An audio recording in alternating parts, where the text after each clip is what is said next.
Assalamualaikum warahmatullahi wabarakatuh. Perkenalkan, saya Raina Jemi Clara Mustika dengan NIM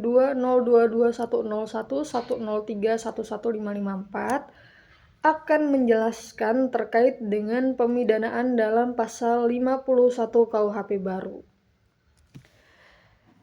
Pemidanaan dalam KUHP baru tidak dipahami sebagai sekedar menjatuhkan hukuman kepada pelaku, tetapi diarahkan agar pelaku, korban, dan masyarakat dapat kembali pada keadaan yang lebih seimbang. Pasal 51 KUHP baru menjadi dasar untuk melihat bagaimana negara ingin mengubah cara sistem peradilan pidana bekerja. Fokus KUHP baru bukan hanya mengatur sanksi, tapi juga bagaimana sanksi itu dipakai secara tepat untuk memperbaiki kondisi sosial yang terganggu. Dari 4 poin yang terdapat dalam pasal 51 KUHP baru dapat dijabarkan menjadi 5, dan dari 5 tujuan pemidanaan ada 3 poin, yaitu pemasyarakatan, penyelesaian konflik, dan penyesalan pelaku adalah bagian yang paling menunjukkan perubahan itu. Pemasyarakatan sebagai tujuan pidana memiliki tempat tersendiri dalam hukum Indonesia. Pemasyarakatan dilaksanakan di lapas dan rutan yang berada di bawah Kementerian Hukum dan HAM. Sistem pemasyarakatan ini sebenarnya bukan hal yang baru, karena Indonesia sudah mengakui konsep ini sejak Undang-Undang Nomor 12 Tahun 1995 tentang pemasyarakatan. Artinya, KUHP baru hanya menegaskan kembali bahwa inti dari penjatuhan pidana adalah pembinaan.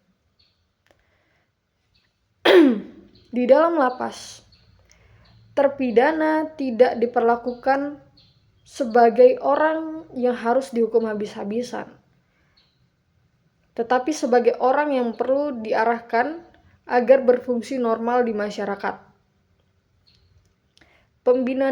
Pembinaan ini mencakup kerja sosial, pendidikan, pelatihan kerja, konseling, hingga pengawasan berkelanjutan melalui program integrasi seperti pembebasan bersyarat dan cuti bersyarat. Dengan dimasukkannya ke dalam tujuan pemidanaan, pemasyarakatan bukan lagi sekedar program administratif, tetapi bagian dari logika hukum pidana itu sendiri. Kita berlanjut ke poin kedua, yaitu penyelesaian konflik, di mana tujuan dari penyelesaian konflik juga menjadi hal penting yang tidak bisa diabaikan. Kejahatan tidak hanya menciptakan luka bagi korban, tetapi bagi lingkungan sosial tempat keduanya berada. Dengan menempatkan penyelesaian konflik sebagai tujuan pemidanaan, KUHP baru memberi sinyal bahwa negara ingin perkara-perkara pidana tidak menambah keretakan sosial. Banyak konflik sebenarnya bisa diselesaikan lebih baik melalui perdamaian atau komunikasi antar pelaku dan korban, khususnya untuk tindak pidana yang tidak mengancam keselamatan publik. Di Indonesia, pendekatan seperti ini sudah mulai terlihat dalam praktik. Misalnya melalui mediasi penal yang dilakukan di tingkat kepolisian atau kejaksaan. Meskipun tidak berlaku untuk semua kasus,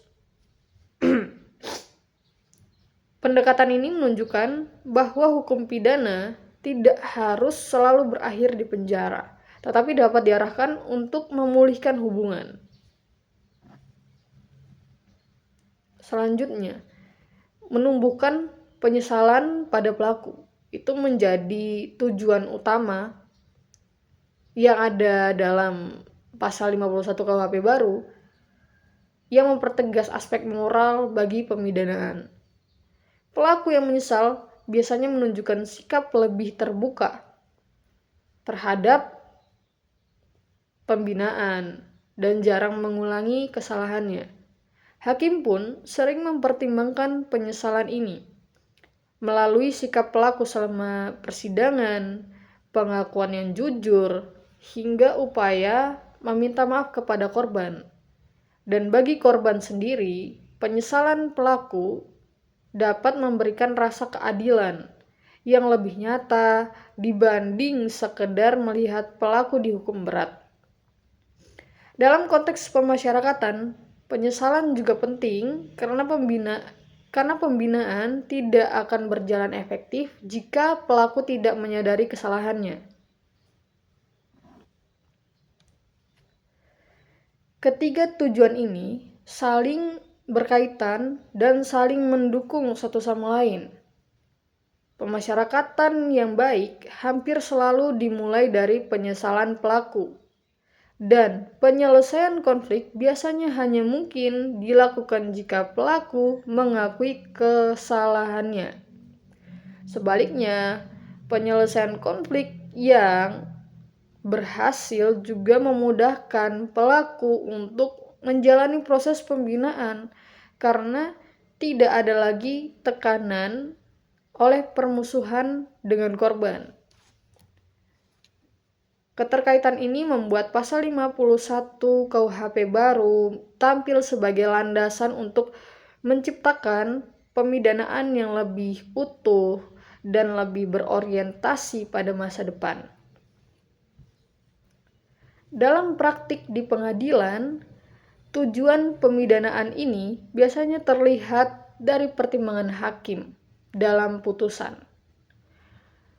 Hakim tidak hanya mengutip unsur perbuatan pidana, tetapi juga mempertimbangkan apakah hubungan antara pelaku dan korban masih dapat diperbaiki. Apakah pelaku patut dibina melalui pidana selain penjara, dan apakah sikap pelaku selama proses persidangan menunjukkan penyesalan. Perkara-perkara yang tidak menimbulkan kerugian besar seperti penghinaan atau pencemaran nama baik seringkali lebih cocok diarahkan pada penyelesaian hubungan daripada penjatuhan pidana berat. KUHP baru memberi ruang untuk itu, baik melalui pidana alternatif maupun kewenangan hakim dalam memilih jenis sanksi yang lebih bermanfaat. Melihat perkembangan ini, pengalaman hukum Indonesia ke depan memungkinkan akan mengarah pada penggunaan pemidanaan yang lebih selektif.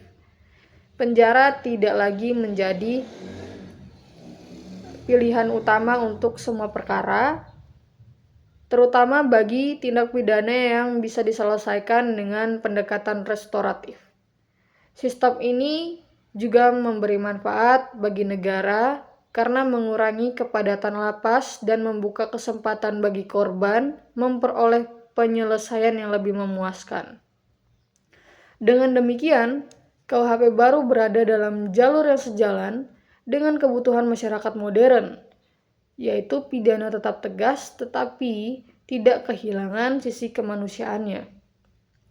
Dan arah pembaruan hukum pidana Indonesia menunjukkan bahwa pemidanaan tidak hanya bertujuan menghukum, tetapi juga mengembalikan keadaan sosial, membantu pelaku memperbaiki diri, dan memastikan bahwa masyarakat tidak terus hidup dalam ketegangan akibat konflik yang belum selesai.